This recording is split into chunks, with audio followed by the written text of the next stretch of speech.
Ranking FIFA Timnas Indonesia Putri dengan Chinese Taipei beda jauh, hati-hati banyak tim bawah menang. Mendadak PSSI diminta tegas pecat Patrick Kluivert jika ini terjadi. Ada apa? Rumor Timnas Indonesia tambah naturalisasi, pihak PSSI berikan komentar. Yuk simak selengkapnya sebagai berikut.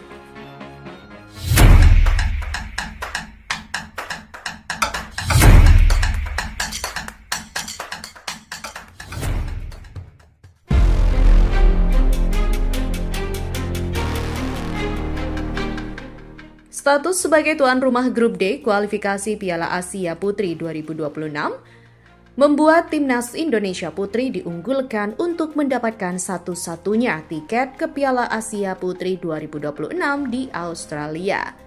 Namun, Timnas Indonesia Putri tetap harus memandang Timnas Chinese Taipei Putri, negara dengan ranking FIFA tertinggi di Grup D kualifikasi Piala Asia Putri 2026.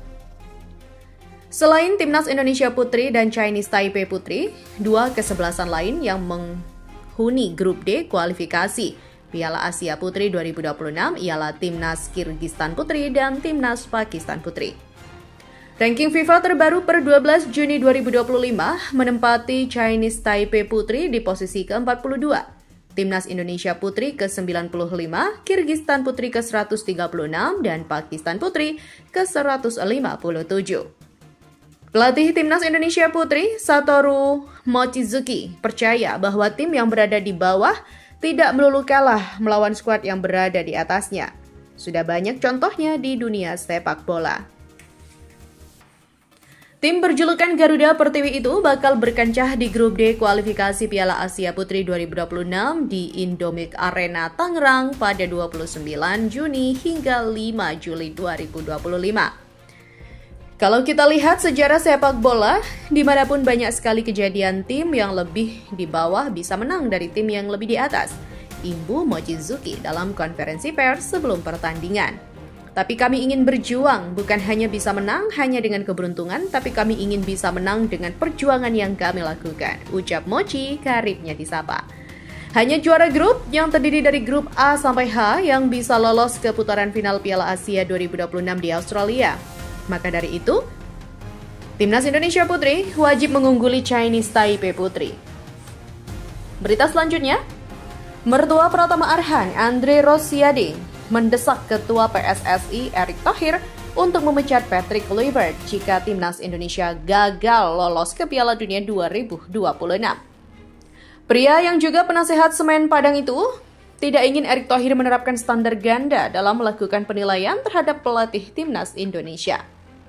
Andre teringat dengan keputusan Erick Thohir yang mendepak Shin Taeyong sebagai nahkoda Timnas Indonesia pada Januari 2025 dengan alasan dinamika kepemimpinan, bahasa, dan juga taktik. Saya berharap tim kepelatihan Timnas Indonesia dari Belanda yang dipimpin Patrick Kluivert harus menunjukkan kemampuannya.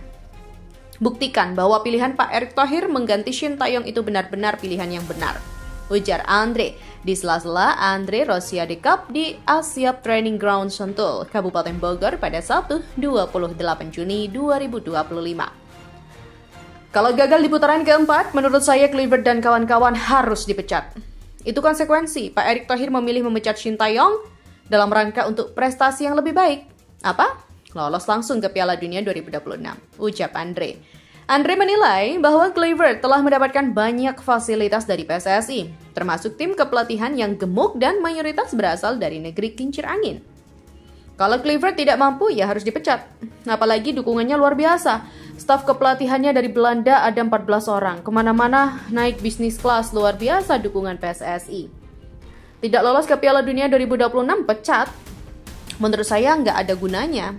Tapi kalau PSSI ngotot, mempertahankan kerjasama dengan KNVB, ya itu hak PSSI. Tapi kan masih banyak pelatih-pelatih Belanda yang lain yang lebih berkualitas. Kalau tidak mampu, tidak kompeten, tidak lolos ke Piala Dunia 2026, ya copot. Anda mau memecat Shin Taeyong dalam rangka apa? Meraih hasil yang baik. Kalau hasilnya ternyata lebih odong-odong, ya pecat dong pivotnya. Terang Andre yang juga anggota DPR RI itu. Kita beralih pada berita selanjutnya.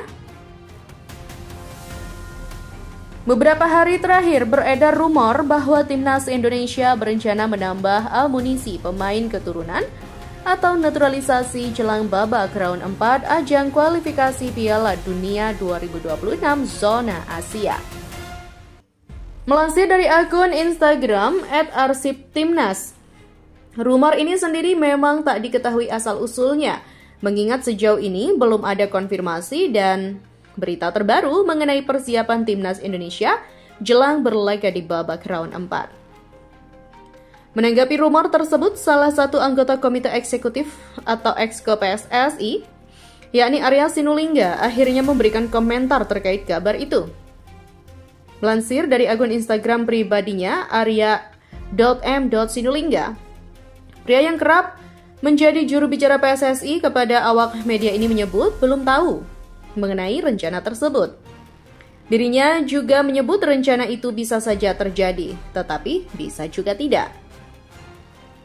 Kita lihat ada atau tidak, kita lihat saja, ujar Arya Sinulinga. Menurut pernyataan beliau, PSSI sejauh ini memang belum ada pembicaraan atau rencana lebih lanjut terkait penambahan pemain naturalisasi maupun keturunan di skuad timnas Indonesia.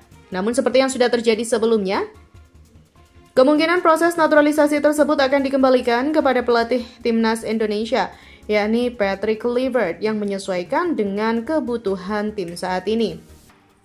Di masa kepelatihan Patrick Kluivert, timnas Indonesia sudah menaturalisasi 4 pemain baru. Melansir dari laman resmi PSSI, keempat pemain tersebut adalah Ole Romeni, Dane James, Joy Pelupesi, dan Emil Audero Mulyadi. Keempat pemain itu juga telah mencatatkan laga debutnya bersama timnas Indonesia saat ini. Di sisi lain, Arya Sinulinga juga menyoroti persiapan timnas Indonesia jelang laga round 4 yang akan digelar di Qatar dan Arab Saudi sebagai host babak grup. Menurutnya, PSSI berharap bahwa pihak AFC mampu menjaga rasa sportivitas dan sikap fair play saat melakoni laga babak round 4 nantinya. PSSI juga mengindikasikan akan menerima segala keputusan dari AFC selama hal itu tidak merugikan skuad Garuda. Kemarin Pak Ketua Umum Erick Thohir sudah bilang bahwa kami minta supaya fair. Oke, kami sudah terima tuan rumah Qatar dan Arab Saudi, tapi fair supaya perangkat pertandingannya fair juga. Nanti dijaga oleh AFC gitu, imbuh Arya Sinulinga. Peluang menambah pemain naturalisasi masih terbuka lebar. Ya, peluang timnas Indonesia untuk menambah amunisi pemain keturunan atau naturalisasi di babak round 4 sejatinya masih terbuka lebar. Pasalnya, sejak mengikuti babak kualifikasi Piala Dunia 2026 dari round 1, timnas Indonesia selalu menambah banyak pemain-pemain naturalisasi atau keturunan baru. Contohnya di babak round 2, timnas Indonesia menambah amunisi pemain naturalisasi seperti Jai Ilses, Kelvin Verdong, Ragnar Urakmangun, dan juga Tom Hai. Lalu di babak round 3, beberapa nama seperti Miss Hilgers, Kevin Dix, Martin Paes, Joy Pelupesi, Ole Romeni, Emil Audero Mulyadi, dan Dane James merupakan beberapa pemain yang masuk ke dalam skuad timnas Indonesia usai menjalani proses naturalisasi. Hal ini membuktikan bahwa Indonesia setiap melakoni babak baru di ajang kualifikasi Piala Dunia 2026 selalu memperkuat kedalaman skuadnya. Kini, jelang babak round 4, timnas Indonesia kembali dirumorkan akan menambah beberapa pemain naturalisasi baru guna memperbesar peluang lolos ke babak putaran final Piala Dunia 2026. Hal ini tentunya dikarenakan babak round 4 nanti akan menjadi pertaruhan terakhir bagi skuad Garuda guna bisa berlaga di ajang Piala Dunia 2026 mendatang. Namun hingga saat ini belum ada rumor pemain yang dikaitkan kuat akan dinaturalisasi dan membela timnas Indonesia di babak round 4. Melansir dari laman resmi AFC, babak round 4 nanti dijadwalkan akan digelar pada bulan Oktober 2025 mendatang.